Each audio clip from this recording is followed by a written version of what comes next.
नमस्कार बच्चों,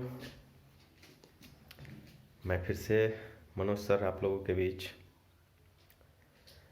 तो आज से हम लोग जीव विज्ञान की पढ़ाई स्टार्ट करेंगे।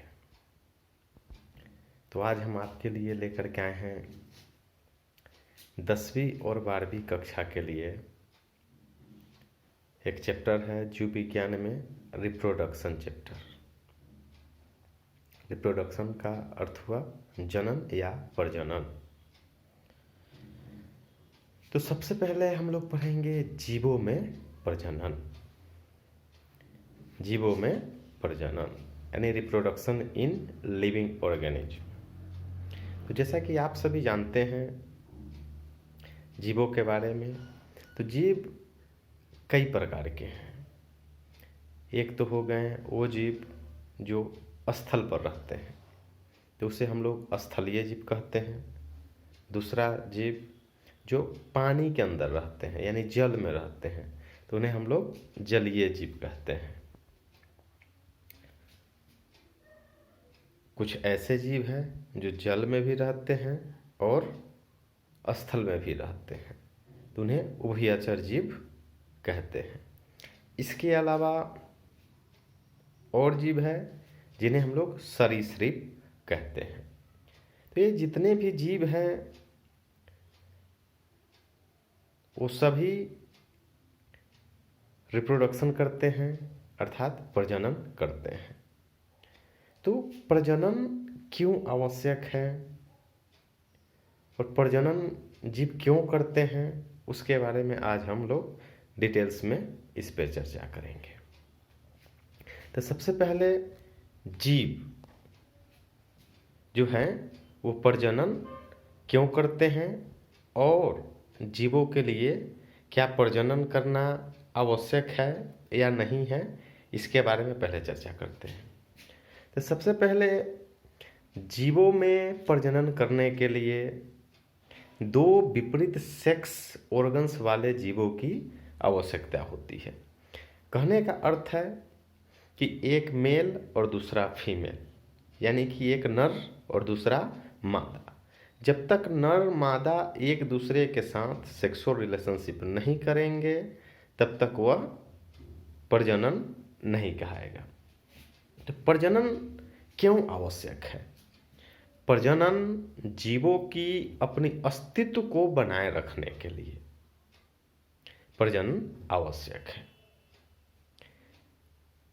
अस्तित्व से मतलब है कि किसी भी जीव की मौजूदगी पृथ्वी पर कब तक बना रहेगा, यह उसके प्रजनन पर और संख्या बल पर निर्भर करता है।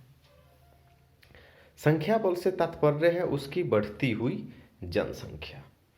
जैसे आप सुने होंगे कि किसी जमाने में डायनासोर नाम के विशाल प्राणी इस पृथ्वी पर हुआ करता था, लेकिन उसकी प्रजनन क्षमता कम होने के कारण या प्राकृतिक आपदा के कारण उसका अस्तित्व ही समाप्त हो गया। वैसे ही आज के युग में जो आप देख रहे हैं, हाथियों की संख्या दिन प्रतिदिन कम होते जा रहा है। उसका सबसे बड़ा कारण है कि उसकी जो प्रजनन करने की क्षमता है या अवधि है वह काफ़ी लंबे समय का होता है, जिस कारण से उसकी जनसंख्या दिन प्रतिदिन घटता जा रहा है। वैसे ही आप लोगों ने बचपन में ये सुना होगा कि गिद्ध नामक एक जीव होता था या है। वह किसी भी प्रकार की मवेशी के मरने पर वह बहुत दूर से ही आ जाता था और उसे किसी प्रकार से उसे खबर हो जाती थी और वो आ जाता था। लेकिन आज भी गिद्ध लगभग विलुप्त हो चुका है। वैसे ही कुछ ऐसे जीव हैं जो या तो पूर्ण रूप से विलुप्त हो गए हैं या विलुप्त होने के कगार पर हैं। जैसे देखिए हमारे यहाँ गौरैया पक्षी, जो पहले फूस के मकान में काफ़ी सारे देखे जाते थे, लेकिन आज जो है यह विलुप्त होने के कगार पर है। वैसे ही बहुत से ऐसे पक्षी हैं, जीव हैं जो अपने अस्तित्व की लड़ाई को लड़ रहे हैं। बच्चों, जितने भी जीव हैं, तो अब तो आपको समझ में आ गया कि प्रजनन क्यों आवश्यक है। तो प्रजनन अपने जैसे संतान की उत्पत्ति करने के लिए प्रजनन की प्रक्रिया को अपनाई जाती है। इसे सरल भाषा में कहा जा सकता है, जब हम अपने अस्तित्व को बचाए रखने के लिए अपने जैसे संतान उत्पन्न करने की जो प्रक्रिया को अपनाते हैं, उसे प्रजनन कहते हैं। तो प्रजनन जो है सीधे नहीं होता है।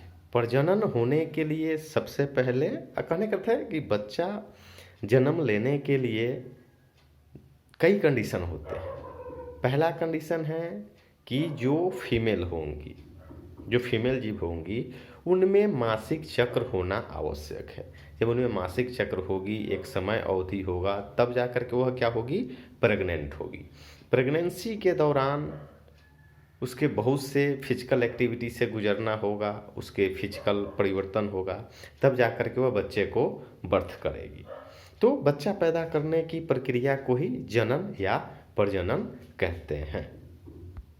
जीवों में जो प्रजनन की प्रक्रियाएं होती हैं, वह बहुत ही जटिल प्रक्रिया होती है, क्योंकि जो जीव बच्चे को जन्म देते हैं उनको फिजिकली फिट होना होता है, उन्हें प्रकृति के अनुकूल ढलना होता है। कहने का अर्थ है कि वो जब बच्चा बर्थ होता है तो उसके लिए आपको मेंटली फिजिकली हर चीज़ से प्रिपेयर होना पड़ता है। जैसे जितने भी बड़े जीव हैं जो बहुकोशिकीय होते हैं, तो वो तो बाई बर्थ ही बच्चा देते हैं। लेकिन कुछ ऐसे जीव हैं जो डायरेक्ट बच्चा जन्म नहीं देते हैं, वो अंडा देते हैं। जैसे पक्षी अंडा को, वो अंडा देता है और बाहर आकर के उसके अंडा परिपक्व होकर के बच्चा के रूप में परिवर्तित हो जाता है।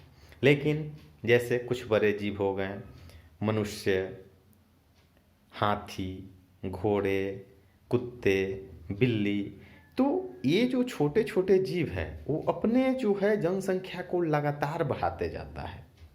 उसके कारण है क्योंकि उनके जो बच्चा पैदा करने की जो समय होता है वह बहुत कम होता है, उनका मासिक चक्र भी कम होता है, उनका बच्चा का जो फीमेल जानवर हो या जीव हो, उसके गर्भ में बहुत कम दिन में ही परिपक्व होकर के जन्म ले लेता है। लेकिन मनुष्य को बच्चा पैदा होने में कम से कम 12 से 15 साल के बाद ही वह बच्चा पैदा कर सकता है। लेकिन कानूनी रूप से देखा जाए तो 21 साल के बाद ही उनकी शादी होगी, तब जा कर के वो बच्चा पैदा करेंगे। लेकिन जीवों में ऐसा नहीं है।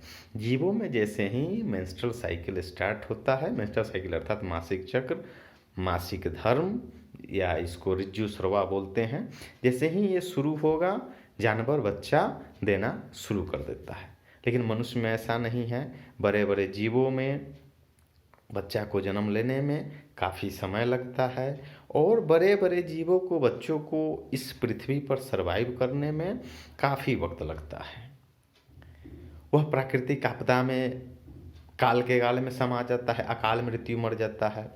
बड़े बड़े जानवरों में होता क्या है, कभी भोजन की अभाव में, कभी पानी की अभाव में, कभी अधिक बर्फबारी के कारण, कभी आग लग जाने के कारण, कभी पृथ्वी खसकने के कारण जीव मर जाते हैं और कभी कभी उनकी पूरी प्रजाति ही समाप्त हो जाती है।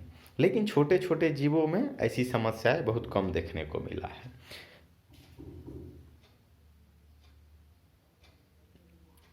जीवों को समाप्त होने का सबसे बड़ा कारण समझ में आ रहा है। छोटे छोटे पक्षियों का अंधाधुंध शिकार किया जाता है। शेर को लोगों ने शिकार करके लगभग लगभग समाप्ति के कगार पर पहुंचा दिया। वही हाल बाघ का हुआ। वैसे ही कुछ ऐसे पक्षी थे, उनका भी शिकार किया गया। लेकिन सरकार ने आज कुछ कानून बना करके जीवों की शिकार पर प्रतिबंध लगा दिया है। लेकिन ये शिकार सभी जीवों पर प्रतिबंध नहीं है। इस कारण से जिनकी अंधाधुंध शिकार हो रहे हैं वह भी विलुप्ति के लगभग कगार पर है। तो दोस्तों, अगर यह वीडियो आपको अच्छा लगा है, पसंद है, तो लाइक कीजिए, शेयर कीजिए, सब्सक्राइब कीजिए, ताकि आपको अगला वीडियो का नोटिफिकेशन मिलता रहे। नमस्कार दोस्तों, जय हिंद।